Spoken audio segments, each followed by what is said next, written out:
Iske. Lacht atá táhachtach ach anráin. Eisteach an rud é. Cén fá bhfuil iske chó táhachtach? Well, ru is agah gúil seaca faoin géide de chorp déanta sús de iske. Sin tromlach de chorp is iske atá an. Cén fá bhfuil iske chó táhachtach ar bhealaí eile? Well, tastíonn sé ó Flandaí agus ó anmhaithe chun marachtant, agus tastíonn sé bhaine freisin chun muidhéana ní, agus de lábha ní darnóid rud atá an táhachtach faoi láthair. A cad as a dagan iske?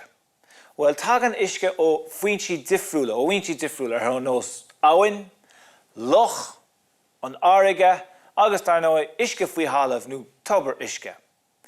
Ach tá go leor caint faoi láthair ar cé có táhachtach agus có gabhain is atá iske. Cén fá bhfuil sé cho gabhain? Nach bhfuil trí ceathrú den domhan lán de iske. Well, níl muide in an nóca fní faoin géad de iske an domhan a úsáid. Cílíonn sé sin nach bhfuil ach éon faoin géad de iske an domhan fellú nach dúine le úsáid. Mar sin caimid bheith an cuaramach leis. Téann an tuisce a úsáid an muide trí phróisis achur sála. Úsáid an muide a ríist is a ríist eile, agus tá muide chun fechant ar an bróise sin inis. Timrial an iske. An chuí go nentar achur sáil ar iske. When chéad chéim sa phróisis seo ná galú, agus séad a hárlín ná téann an ghrian an tuisce atá na faragaí in áhain nó i locha agus aithríonn sé go gáil, aithríonn sé ó leacht go gás. Téann sé sú san éireas, tá mé cnééis sin na heispáintí inis. Cas mé an kitar arsúlann seo, agus tá an tuisce chun fiocha nó beirú. Nis, cadú bheith an chuaramach má duna aonrad mar seo sáile, tá isce fiochta darnóid sé anante, cadú duna fásta bheith leatnar tá tú á dhéanamh. Agus tá muide chun an tuisce seo, an leacht seo a eicáil ag aithriú ó leacht go gás. Agus galú atá sa phróisis sin. So fearmí go go thomlan fiochta, agus sin inis, scruimiid isteach sa chrúscín seotha. Nis, feicimid le cúna dé go méid an tuisce ag aithriú, cuid den isce ag aithriú ó leacht go gás. Agus feice sibh an gáil ó sa chéan. Ná tá an gáil seo an tethir fad. Ní féidir do lábh a chuineáil ó sa chéan ar fad tréimhse róáda. So sin an gáilú, sin a hárlíns nuair a héanaan an tuisce sús an éir mar a gáil. Anis, bíonn an téir a bhíonn san aclas na scáil na hús a spéir níos fuaire ná an téir a bhíonn ag a talamh. Agus céad a hárlín sa phróisis sin, aithríonn an gáil arás go isce. Agus cód luthú a thugtar ar sin fan ar hagan na bréanach ar fad le chéile is scáil, is cód luthú atá i gceist. Nis feicimid ú min anna seo heispáintíh.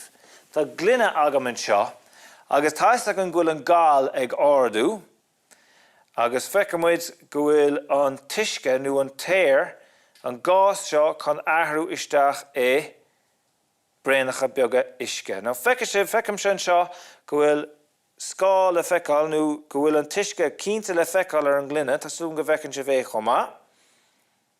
Cuinóméid an seo ar fanúméid. Agus tá an tuisce seo nó an gáil seo chun aithriú isteach i mréanacha beaga isce má chuní muidáin éach fada.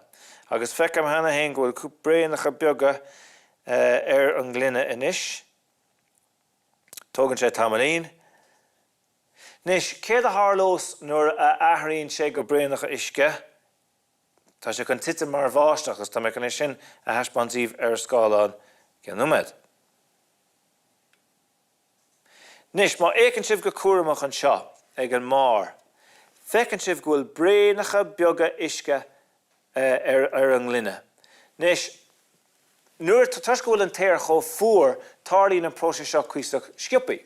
Ach i dtíortha te, ní aithríonn sé ráthpaí, cílíonn sé nach méid a méid céanna báistí ann. Ar nós éire, nuair tá sé an saoil tá an gríon scála, ní bhíonn mór an báistí ann, mar bhíonn an téir sa spéir níos teo. Nis, tá an tuisce an gáil treis aithriú go isce, sin báisteach.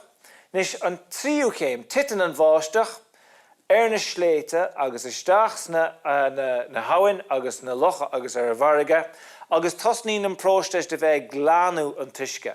I dros go méid na úsáid ríist, steach na haintecha agus na locha agus glanan an tuisce agus tagan sé ras bí muide ná an tuisce úsáid ríist. A chuirsáil nó timríal isce.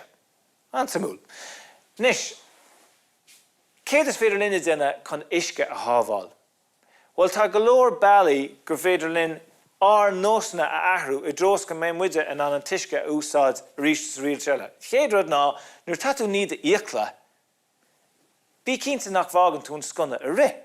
Níd éon gála sin, má tatú níd a chár nó de rothair, a ríist ná fágan scunna a ri, tá siad in de gúsáid bucéad, ceapan gur smína I maithe sin, agus tá sé bhád níos fearr cithe olca a thógant in anad folca, mar gúil tú gúsáid níos lú isce. Agus ríis na cithe olca a chuinál gear go núsáid sé níos lú isce. Cúpla fíric ansimúil fálamthe go bhíne. Chéad ceann ná, ní muide nach ach éon faoin géad de isce an damhna úsáid, agus an dara ceann, tá 60 faoin géad de chorp lán na isce. Tá isce an tábhachtach dúing a chamuid bheith anchúrmach sa mealacha úsáid a muide.